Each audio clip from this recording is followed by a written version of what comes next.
Hey everybody, making another video today. It's kind of quiet around here, so I figured I'd take the chance.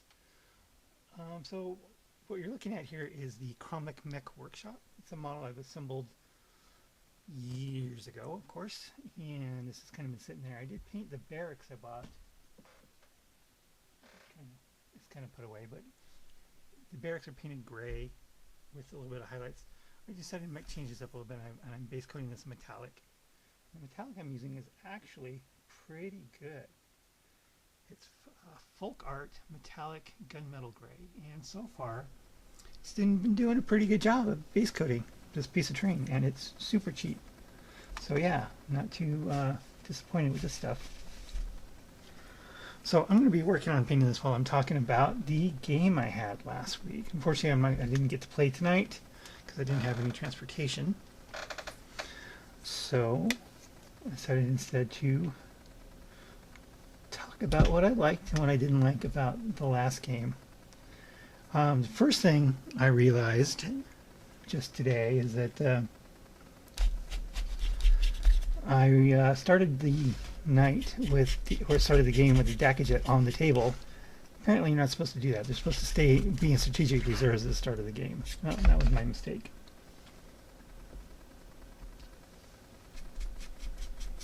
Going to be touching up some of the work I've already done and finishing up the last spot here. And so yeah, that was I don't know if anyone noticed that, but yeah, that's my bad. So I can see why planes aren't very good, because starting them off the table and not being able to even bring them on until turn 2, because it counts as a strategic reserve, not just a reserve. So that's kind of disappointing. If you bring them on turn 1, that'd be different, but you can't, apparently, the way I read the rules. So yeah, that's probably not going to play the Dakajet anymore. Even though it does put out quite a few shots. It doesn't get the +1 bonus to hit anymore. So next thing is one thing that I really did like was, of course, the war bikes. War bikes definitely are worth the points so far. Even the army I played against, the Dark Angels, really was kind of like the perfect opposition, because they had the -1 to hit just universally, and some of their Terminators were, -1 damage against all my 2 damage weapons. So that's why the Deathwing Knights, especially having an extra wound, -1 damage, and 3 damage weapons, were able to just tear through the bikes. If it weren't for that, the other unit of bikes did really well against just normal Terminators. So yeah, not too happy, disappointed with the war bikes, and I did not realize that war bikes just come with a 6-up invul save. Yeah, that's another, but we'll get into that part of it specifically. And the shooting was pretty good, especially once you get in range, and that's not hard to do, because both the characters that were with bikes, I had a war boss on war bike and a Death Killer War Trike, both of which had an upgrade. One had brutal but cunning, or is that cunning but brutal? I don't know, the one that allows you to fall back. I didn't get a chance to use it, but I could have, should have, because again, I forgot it was there. That was the big theme of the night, was forgetting rules, having to look up the same thing over and over again, and just mainly just forgetting rules, forgetting my sustained attacks or sustained hits, whatever. Forgetting the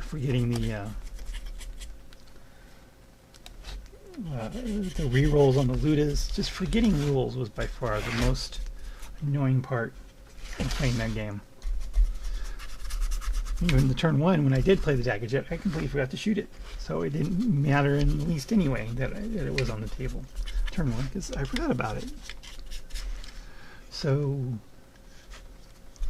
war bikes were really good. I like them. They're fast, and with the Slugga Chopper, they still have a decent amount of damage, both in shooting and melee. Got to remember to put those on the data sheet on the army list to make sure that they're there. Because if you don't put them there, then they can argue you don't actually have them. And since there's no points involved, it's easy to forget that you have something on your army. I think I've got no base code. Now just go around and pick up all the spots I missed. So war bikes were good. The commandos I like the commandos. They were sitting there, being able to infiltrate. Was kind of slowed down my opponents infiltrating a little bit. The scout moves, which was nice. And we had the distraction grot and the stealth, and they're just pretty. They were pretty survivable considering how fragile everything is. They worked out pretty well. The first turn with the distraction grot really was nice. The next thing that didn't work out too well was the Ludus. I think again that had to do mostly with the army I was facing. I was only able to ever hit on 6s no matter what because of the range restrictions that the Dark Angels were having.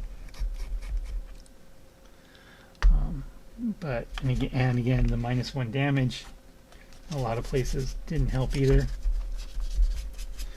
But so yeah, they were a bit of a disappointment, which I know what I heard, but I want to try them some more against other opponents that maybe don't have those rules.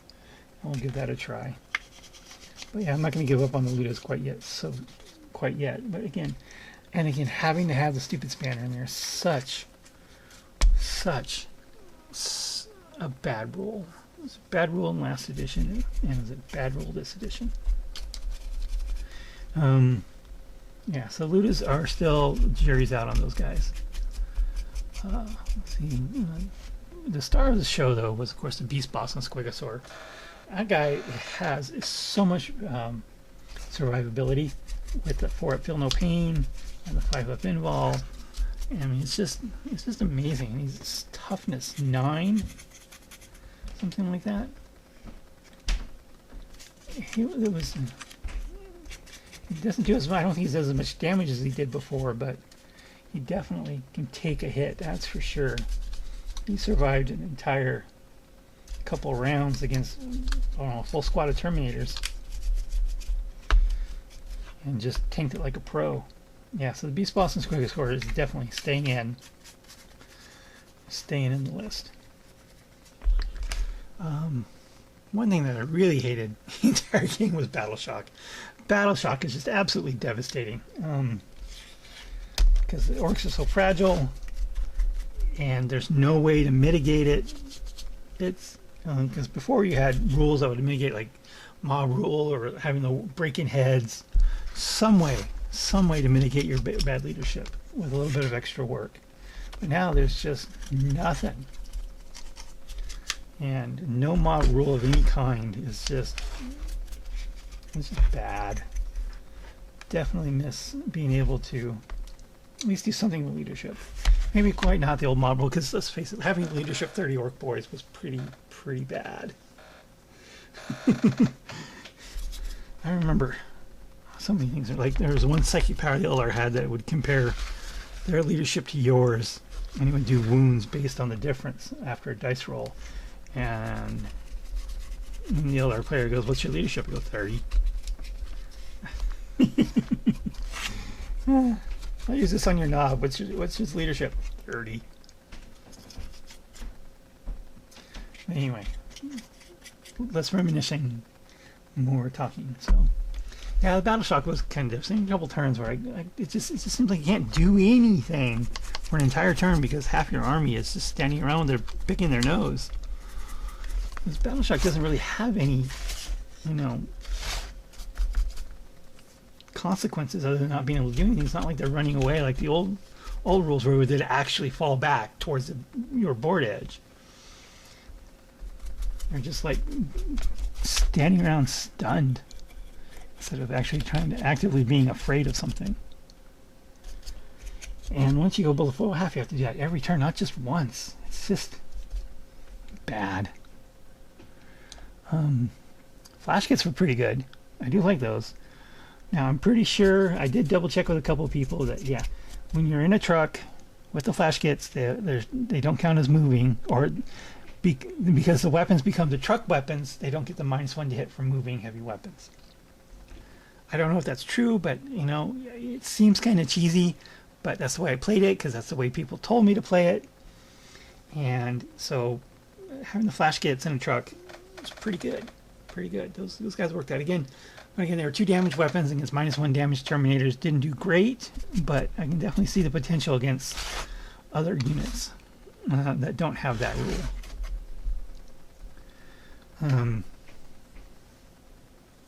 I'm sure there's other rules I forgot as well. And with the trucks are pretty good too. They're fairly resilient. I am going to have to add wrecking balls to them because of the tank shock. Watch the battle report where they using tank shock on the trucks with the wrecking ball gives you 10 dice on every 5+ is a mortal wound up to 6. That's not bad. Not bad at all. You could probably combine the tank shock with the Make a Track Scrapjets nose drill rule. We can get 2 shots at mortal wounds.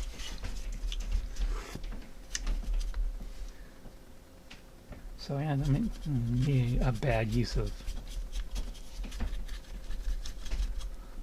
command points there. Command points are pretty good. Using having the cross and generate a couple extra command points was pretty useful.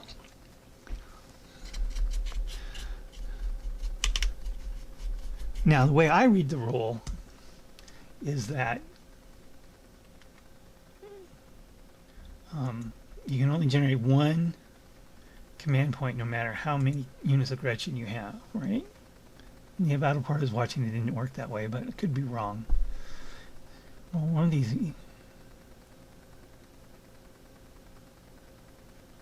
Yeah, you can only gain 1 command point from Thinking Scavengers. Okay, I was right. So the other battle report watching was a casual one, so I guess that doesn't really count.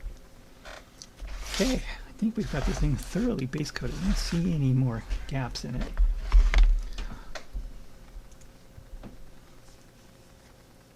So, but the biggest winner, I think, of all is the actual WA. When you call your WA, your army is just so much better. I mean, the extra attack, the extra strength adds up across the entire army, especially, you know, when you got everything in close combat, or as many things as possible in close combat by turn 2, with an army that wants to be in close combat also. I mean, that was great. And the 5-up pinball across the board was awesome. And having boys with a 5-up pinball was just amazing. So yeah, the WA is definitely good. That's definitely the best part of the 10th edition so far. A couple of things I liked. I like that all the characters have an in-ball save. There's a couple editions where the characters did not have an in-ball save at all, and you suffered in any sort of challenge or duel or close combat situation when it was character on character. Having all the characters have an in-ball save, 5-up, is just amazing. It's only 5-up, but it's there and it does make a difference. And I'm very appreciative of having that 5-up in-ball save on all the characters across the board.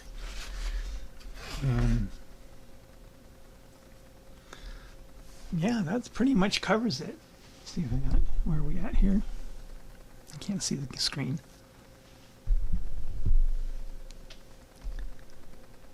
Still can't see the screen.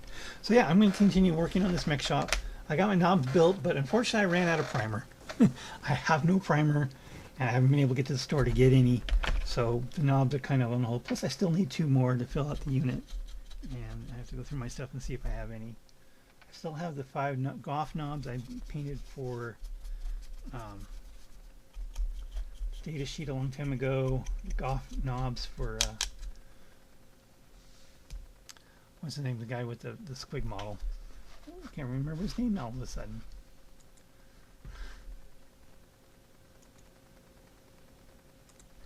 But yeah, it was a data sheet where he had him and his retinue of the knobs had to have a specific loadout, and I built and painted the knobs just like that. And so I got those 5 Goff knobs. I was thinking about keeping them that way, but you know, I might have to convert 2 of them, or use 2 of them with the unit of knobs that I got here, just so I can get up to 10, the full 10 knobs. There's no point in running 8. It's not like you're saving points or anything. And that's the other thing. It's just weird to me. It's just very much been hard getting over not paying points for war gear. So I got to make sure and document the war here because I don't want to be cheating here. It's like, oh, these guys have this and this and this. Well, it doesn't say so. Well, they don't cost any points. Just take them. Well, you got to write them down. So, yeah, that just about covers it. Call this good. Start working on trying to figure out what else I want to paint on it, or how I want to paint it. And yeah, if you got any opinions on the game, on the way I played it, the models I took, my comments on the models, yeah, let me know. And thanks for watching.